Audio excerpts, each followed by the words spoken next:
અને ખુદ રામજીએ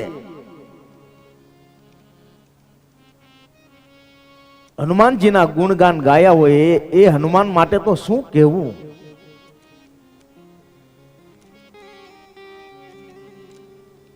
આ કેવું પાત્ર હશે કે ખુદ રામજીને હનુમાનજીના ગુણગાન ગાવા પડે.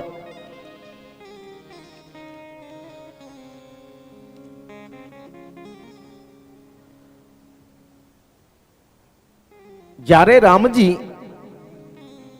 રાવણને મારી અને અયોધ્યામાં આવ્યા ને, રાજ્યાભિષેક થયો, રામ રાજ્યનું સ્થાપન થયું. રાજકુટુંબની અંદર બધી જ માતાઓ, ભાઈઓ, બધાની પત્નીઓ બધા બેઠા છે.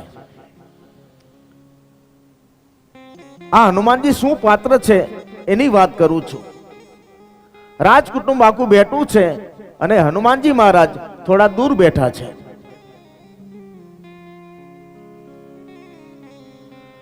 અને હનુમાનજી તો કાયમ અયોધ્યામાં જ રહ્યા છે. અને આજ પણ તમે જુઓ, અયોધ્યાની એ હનુમાન ગઢી ઉપર આપણો હનુમાન આખા હિન્દુસ્તાનની ચોકી કરી રહ્યો છે.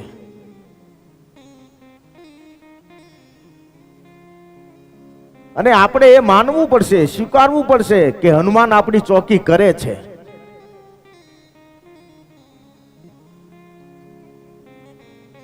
નહીતર તમે જુઓ, ફરતા બધા ક્યાં દેશ છે?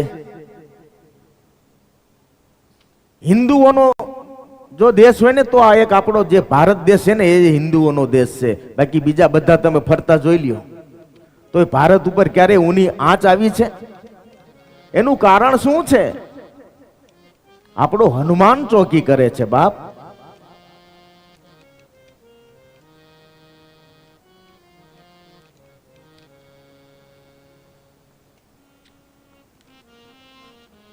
અને કાયમ અયોધ્યામાં રહ્યા છે.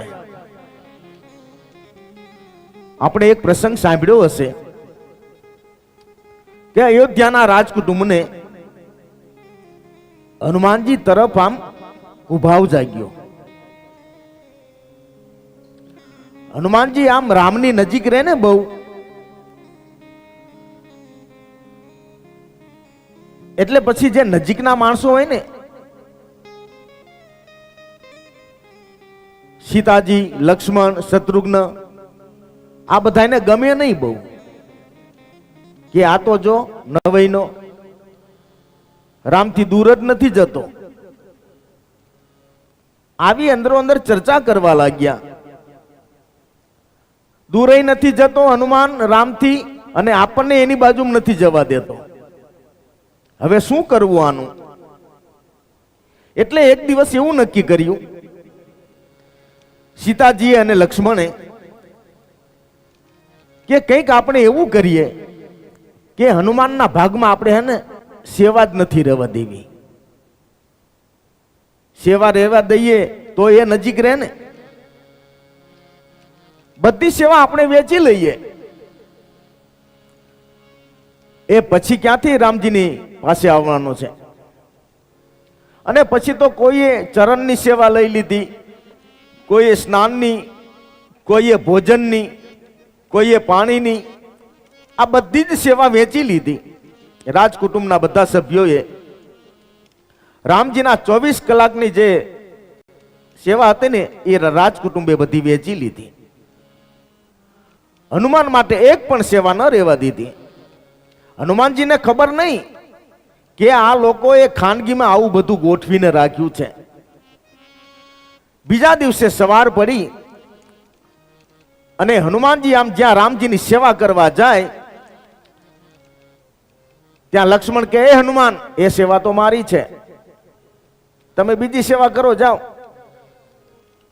ચરણ દબાવવા જાય તો સીતાજી કહે, એ સેવા તો મારી છે હનુમાન, જાઓ બીજી સેવા કરો. પાણી લઈને આવે તો શત્રુઘ્ન કહે, એ સેવા તો મારી છે, જાઓ તમે બીજી સેવા કરો. કંઈક બીજું કરવા જાય તો કે એ સેવા તો અમારી છે, તમે કંઈક બીજું કરો. પછી સીતાજીએ એકવાર કહ્યું કે હનુમાન, તમારે હવે કાંઈ કરવાની જરૂર નથી, તમે ઘણું બધું કામ કર્યું છે રામનું, હવે તમે આરામ કરો. હનુમાનજીને સેવા ન આપી. 24 કલાક બીજો દિવસ ગયો, પણ હનુમાનજી સમજી ગયા કે રાજકુટુંબને મારી ઈર્ષા થાય છે અને મને સેવા નથી આપતા. બીજા દિવસની રાત પડી. પછી તો હનુમાનજી મહારાજ અયોધ્યાના એ ભવનની અટારીમાં જઈ અને બેઠા બેઠા એકલા રડે છે. આ કેવું દ્રશ્ય હશે કે જેથી આપણો હનુમાન રડતો હોય. આંખમાંથી આંસુ પડવા લાગ્યા છે. એને આજે અંજનીમાં યાદ આવ્યા છે. હનુમાનને થયું કે રામજીની જો સેવા રાજકુટુંબ મને ન કરવા દે ને, તો પછી મારે રાજકુટુંબમાં અયોધ્યામાં રહેવાની શી જરૂર છે? હું તો સેવક છું, રામનો છું, અને રામચરણની સેવા એ લોકો જો મને ન આપે તો પછી અયોધ્યાની રોટી એમને એમ મારે કેમ ખાવી? બેઠા બેઠા મારે કેમ ખાવું?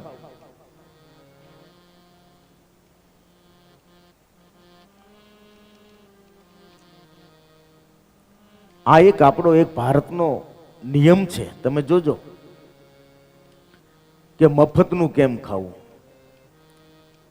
આપણે આ આપણા હિન્દુસ્તાનનો એક નિયમ છે.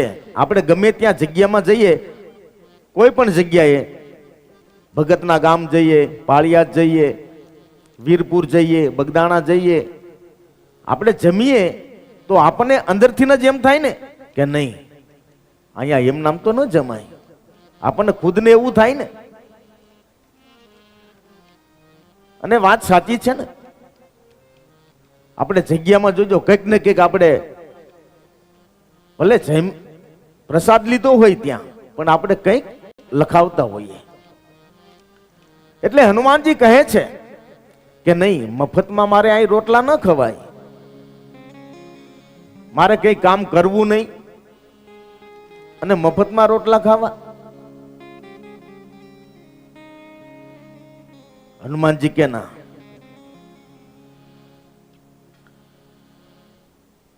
રડે છે.